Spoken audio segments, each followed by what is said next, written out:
onye anwa alụwa ya afụkwa na onye anwụ na-alụ a na-akụbi a na-egbuo ọlụchicha complete ejekuri enye kere onye kọsụrụ ihe anwa alụ ọ ndị ahụ nyere approval na ala Hausa ụkwa ndị Lagos steeti if not ị kwesịrị inye mmadụ approval eji elu elu eje ọlụchakwa ejekuri enye ọtụrụ very very wrong then all because na anyị na-amasịte nkịta ihe niile ama na-awọ ọnwụ na ndị Igbo si na ibe ndị Yoruba na-eme anyị ya ọ ya akwụsị have the contact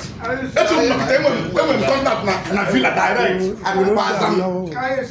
ejire ji efu ọnụ enwe m direct contact na villa ana m aba villa say I said my post in na you fra ebe m na private jet alone or federal government private jet ana m aba villa have my direct contact about your man to email come and chat so all na ndị Igbo kwete na anyị akwụsị iwe a anyị akwụsị iwe ọbụla anyị chọrọ you have see I know say na this country anyị awụrọ mbịa mbịa I know this council ya eme ọ gwara ya akụ onwe anyị stọọ eze odumodu nwere ike kwuche